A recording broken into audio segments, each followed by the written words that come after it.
4월 4일입니다. 누가 예수의 친구인가라는 제목으로 요한복음 15장 1절에서 17절까지 말씀입니다. 예수님께서 이제 마지막 유언과도 같은 말씀을 제자들에게 하시는 중에 오늘은 나는 참 포도나무요 내 아버지는 농부이시다 라는 말로 시작하셨어요. 또 뒤에 보면 나는 참 포도나무요 너는 가지다 라고 하셨잖아요. 그렇기 때문에 여기서 예수님은 포도나무 본체이시고 그리고 제자들은 가지다 라고 말씀하시는 것이죠. 그것은 뭐냐면은 이 포도나무와 가지의 관계는 같이 연합되어 있어야 되는 거죠. 그러니까 모든 크리스찬들은 포도나무에 붙어 있는 가지처럼 머리 대신 예수님과 연합되어 있는 것이다. 그것을 이제 말씀하셨어요. 그런데 참 포도나무이기 때문에 좋은 열매를 많이 맺는 것이다.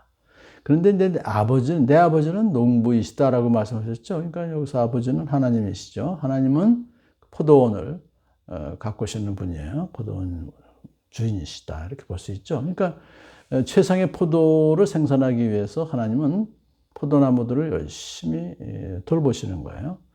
내게 붙어 있으면서도 열매를 맺지 못하는 가지는 아버지께서 다 잘라버리시고 그랬어요.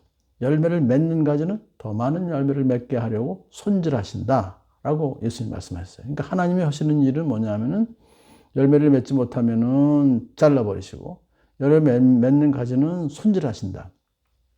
그러니까 이 손질하신다는 것은 가지치기를 하는 거예요. 이게 포도나무의 가지를 짧게 자르면 오히려 열매를 많이 맺힐 수가 있죠. 그래서 그 일을 하신다는 거죠. 근데 아예 열매를 맺지 못하는 가지는 통째로 제거버리시는 거니까 그것은 가룟 유다 같은 제자들을 말씀하시는 것이죠. 이어서 예수님께서는 제자들에게 이렇게 말씀하십니다. 내 안에 머물러 있어라. 이 내 안에 머물러 있어라는 것은 그냥 현재 동사이기 때문에요. 계속적으로 머물러 있어라 그런 뜻입니다. 그것은 자, 예수님 믿고 예수님 말씀에 순종하는 것을 부단히 계속적으로 결단하면서 능동적으로 행동하라 그런 뜻이 있어요. 이것은 이제 예수님께서 약속하시기를 그리하면 나도 너희 안에 머물러 있겠다. 나는 포도나무요 너희는 가지다. 사람이 내 안에 머물러 있고 내가 그 안에 머물러 있으면 그런 많은 열매를 맺는다.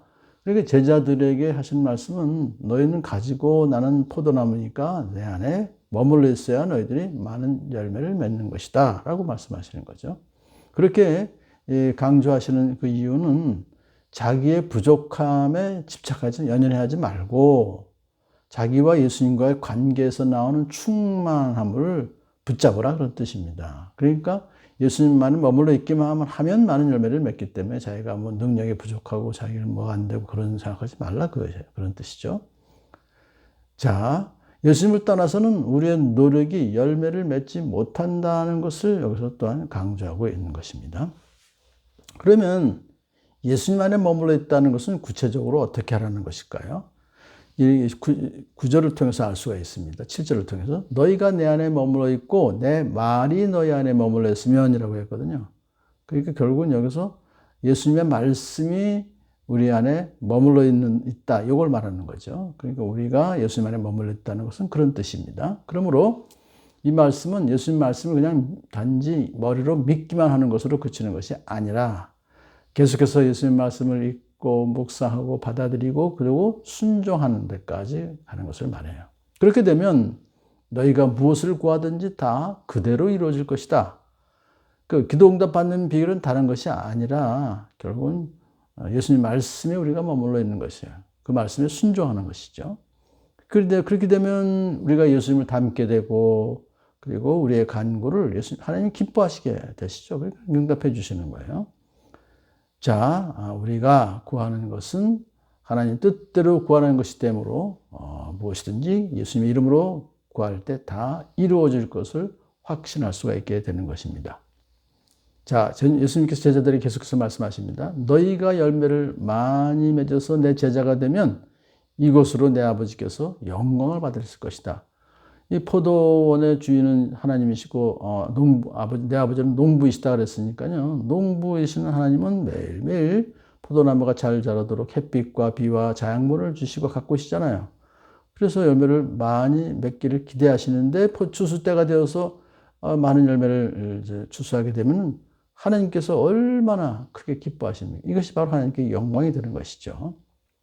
그러므로 이 포도나무 비유는 우리와 하나님과의 바른 관계를 갖고 있을 때, 그래서 우리의 삶에 많은 열매를 맺게 될 때 하나님께서 영광 받으신다 하는 것을 뜻하는 것입니다. 자, 예수님은 자기와 하나님 아버지와의 사랑과 순종의 관계가 예수님과 제자들의 관계로 이어지기를 바라셨어요. 그래서 이렇게 말씀하십니다. 아버지께서 나를 사랑하신 것 같이 나도 너희를 사랑하였다. 이 말씀을 제자들에게 하시는 것은 제자들이 정말 예수님의 최대의 사랑을 받고 있다는 것을 의미하는 것입니다. 그러므로 너희는 내 사랑 안에 머물러 있어라, 그렇게 명령하십니다. 그러면 이제 예수님의 사랑 안에 머물러 있어라라고 하는 것은 과연 무슨 뜻일까요? 그것은 너희가 내 계명을 지키면 내 사랑 안에 머물러 있는 것이다 라고 설명해 주셨어요. 그러므로 여기서 내 계명이라고 하는 것은 새 계명을 뜻한다고 하면 내가 너희를 사랑한 것 같이 너희도 서로 사랑하여라 라고 이미 새 계명을 주셨죠. 이제 그렇게 사랑하면, 내 계명을 지키면 내 사랑 안에 머물러 있을 것이다, 그렇게 말씀하셨습니다. 그것은 마치 내가 내 아버지의 계명을 지켜서 그 사랑 안에 머물러 있는 것과 같다. 그러니까 예수님께서 제자들에게 그런 명령을 하실 때 이미 당신의 삶을 통해서 미리 모범을 보여주셨던 거예요. 그래서 예수님께서 하나님 아버지의 계명을 철저하게 지키셔서 하나님 아버지의 사랑 안에 머물려는 것 같이 너희도 내 계명을 철저히 지켜서 내 사랑 안에 머물러 있어라. 내가 너에게 이런 말을 한 것은 내 기쁨이 너희 안에 있게 하고 또 너희의 기쁨이 넘치게 하려는 것이다. 그러니까 예수님의 계명을 우리가 지키면 예수님도 기뻐하시고 그리고 우리도 기쁨이 넘치게 되는 거예요. 힘들고 어렵다라고 하지만 그건 예수님 입장에서 볼 땐 우리 안에 기쁨이 넘치게 하시기 위해서 그 계명을 지키라고 하는 것입니다.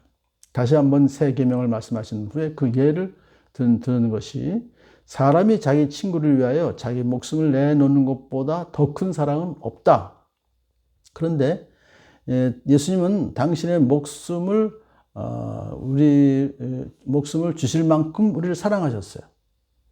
그래서 우리도 누군가를 위해서 죽을 수도 있지만 그 전에 경청하고 도와주며 격려하고 베푸는 일을 여러 가지 방식으로 이웃에게 우리가 행함으로써 희생적인 사랑을 우리도 예수님처럼 실천하는 것을 여기서 말씀하고 있는 것입니다. 자, 이어서 예수님은 이제 제자들을 친구라고 부르셨습니다. 넌 나의 친구다.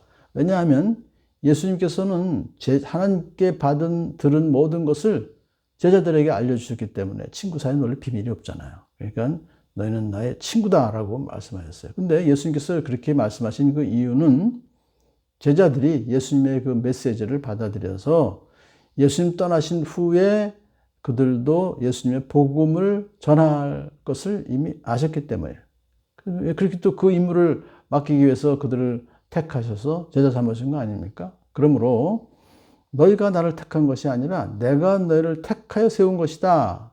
그것은 너희가 가서 열매를 맺어 그 열매가 언제나 남아있게 하려는 것이다. 넘치게 하려는 것이다. 그런 뜻이죠. 그러니까 예수님께서 제자들에게 아주 마지막으로 진심을 담아서 그렇게 말씀하시는 것입니다. 이제 그러면서 그들이 사명을 잘 감당할 수 있도록 돕기 위해서 하나님께서는 그들의 간구를 들어주실 것이다 라고 또 약속도 해주세요. 그러니까 예수님의 하셨던 복음 전파의 사명을 제자들이 감당할 때 그들의 모든 기도를 하나님께서 들어 응답해 주셔서 그들을 도와주실 것이다 라고 아예 약속까지 하신 것입니다. 예수님은 제자들만 아니라 우리 모든 성도들을 죄인도 아니고 종도 아니고 친구라고 부르십니다. 그러니까 누가 예수의 친구인가라는 것은 바로 예수님의 말씀에 순종해서 복음을 전하는 모든 그 크리스천들을 말하는 것이죠. 그래서 우리 역시 이웃의 친구가 되어주고 예수님께 받은 사랑을 나누어주는, 복음을 전하는 그런 일을 할 때 우리도 예수님의 친구로서 사랑을 많이 받게 될 것을 믿습니다. 할렐루야.